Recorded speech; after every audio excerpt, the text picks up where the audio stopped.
começar falando um pouco sobre o sumário do nosso documento, que é o quê? Vem do 1 até o 11, ou seja, de identificação da empresa até o encerramento. Vem assim, avaliadores, introdução, a apresentação, objetivos, avaliação dos riscos, reconhecimento e análise dos riscos do ambiente do trabalho, metas e prioridades de controle, registro e divulgação dos dados, recomendações à empresa e o protocolo, que é o encerramento. Vou falar agora um pouco por cima sobre cada um e depois as meninas vão aprofundar um pouco sobre o inventário de risco e o plano de ação. Então, a introdução é nada mais, nada menos do que um resumo do que o documento está apresentando. E a apresentação é a descrição da empresa e dos seus setores avaliados. Esses setores avaliados que a gente foi avaliar são 3. O setor de conserto de carros, o setor de conserto de motos e a loja, onde vende peças para motos, para carros e equipamentos em geral. O objetivo desse trabalho, desse PGR, nada mais nada menos do que o objetivo desse trabalho é fazer com que o trabalho lá na oficina seja mais com segurança para os seus trabalhadores, ou seja, que eles tenham o quê? Uma maneira de amenizar os riscos que eles são expostos todo dia. A avaliação dos riscos. A avaliação dos riscos foi feita de maneira presencial. A gente foi no local do trabalho, fez um protocolo lá bem organizado, seguro também.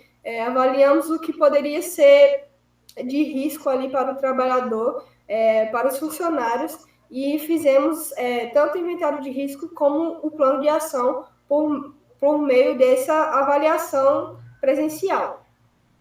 O reconhecimento e análise de risco dos ambientes do trabalho é justamente esse inventário de risco que foi feito através dessa visita e resumiu mais ou menos como está a situação dessa oficina. As metas e prioridades de controle ficam por parte do plano de ação, onde eles vai citar os riscos e também, entre várias coisas, como orçamento, o grau de risco também, como pode ser resolvido e prazos também que vão ser estabelecidos para que possa o trabalho ser, digamos assim, mais seguro. Registro e divulgação dos dados, que é o 9. Registro e divulgação dos dados é nada mais nada menos do que tudo que foi posto no documento e tudo que está sendo posto nesse PGR. E recomendações à empresa. Recomendações à empresa seria o que nós, de acordo com o inventário de risco, de acordo com tudo que foi analisado, estamos recomendando para que possa haver uma melhoria lá no local de trabalho. E o encerramento, que é um protocolo do PGR.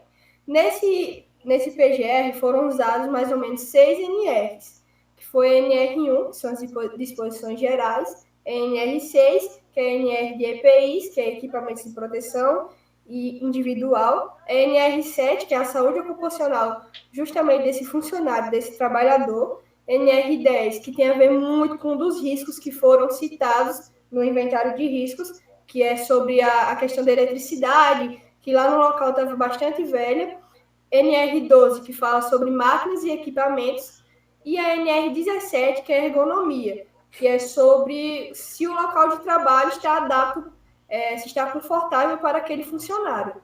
Então, as meninas agora vão aprofundar mais um pouquinho do inventário de risco e do plano de ação.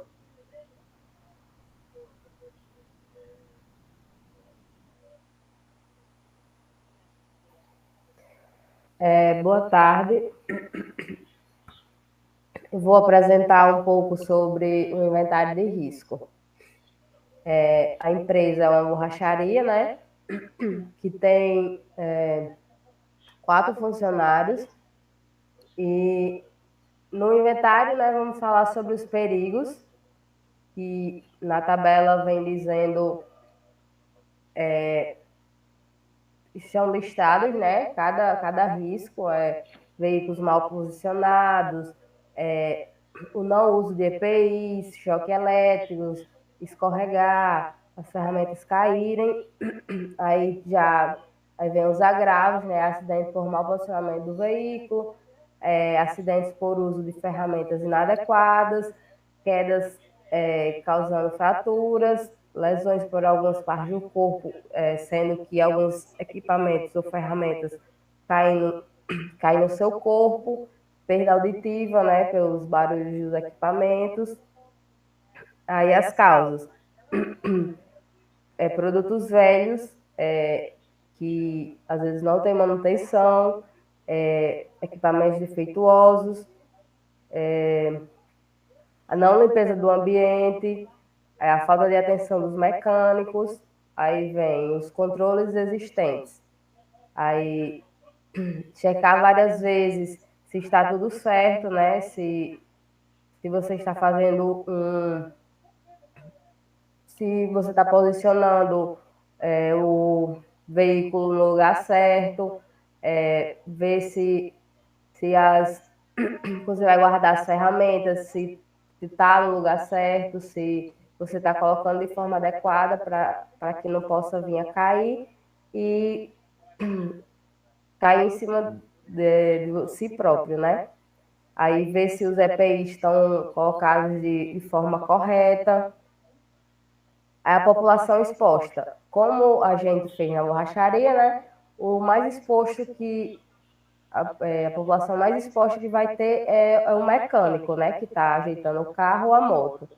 E em alguns casos tem os ajudantes, né? Que também podem vir a se machucar. A exposição pode ter fraturas, cortes, queimaduras, dores no ouvido, e pode até vir, em alguns casos, pode até vir a morte, né? Chegar à morte. Aí os tipos de avaliações tem qualitativa e quantitativa, né? Vai depender bastante do caso. A classificação do risco.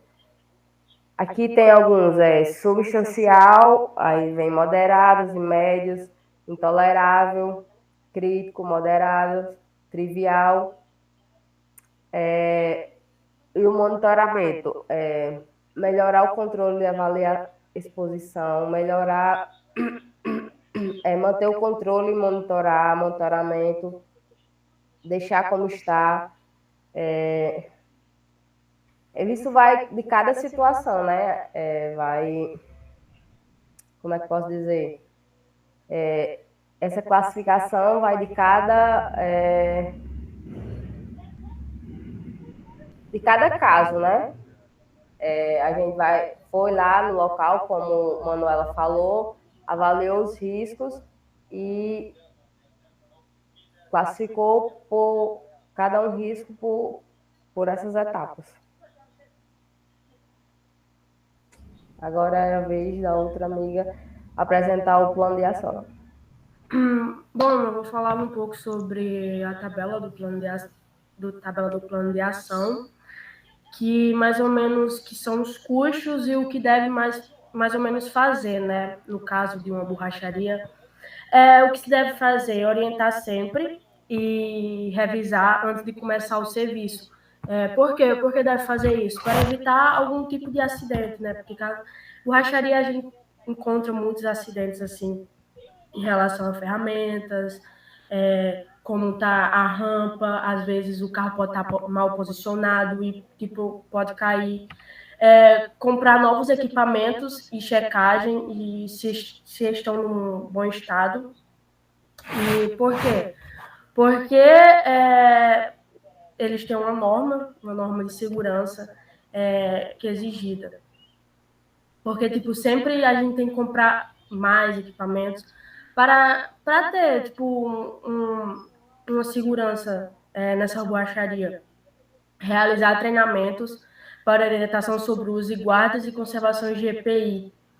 Que, cara, o principal disso tudo é ter um EPI, ter equipamentos para isso, ter as normas, a norma ANR6 e a NR31, que elas são os que mais tem aqui. Eu vou falar um pouco. Orientação, que sempre usa os EPIs, como eu falei, sempre tem que ter equipamento Porque caso não houver equipamento, pode ocorrer alguma fratura, alguma morte, alguma coisa mais severa possível, né? Verificar mensalmente das instalações elétricas. Por que disso? Porque pode ocorrer algum choque elétrico, pode até mesmo ocorrer alguma morte, ter alguma parada cardíaca a pessoa.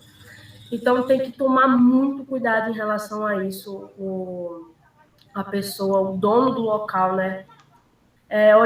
Orientação para que mantenha o local sempre mais limpo possível. Vamos fazer um exemplo. Pronto, assim, o cara tá lá, mas tem uma mancha de graxa. Possivelmente ele pode cair nessa mancha de graxa e pode ter alguma fratura, sofrer alguma queda, não muito grave, mas sofrer. Então, tipo, é risco. Isso é um risco dessa mancha de graxa estar lá. Realizar tratamento para orientar o uso, guarda de conservação de EPI. Como já falei, sempre tem que ter equipamento. Sempre vai ter equipamento para dar certo.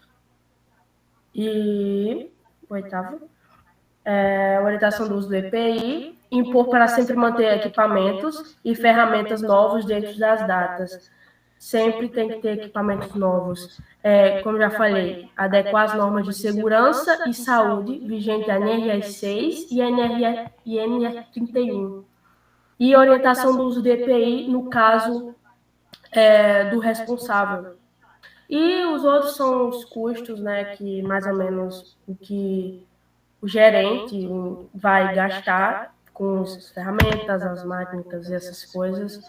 E tem o início e o prazo, mais ou menos, e tem esse negócio aí de como, que é a orientação e o investimento, a verificação regular, mais ou menos assim, e é isso. Obrigada pela atenção, e eu espero que você goste, Daniel.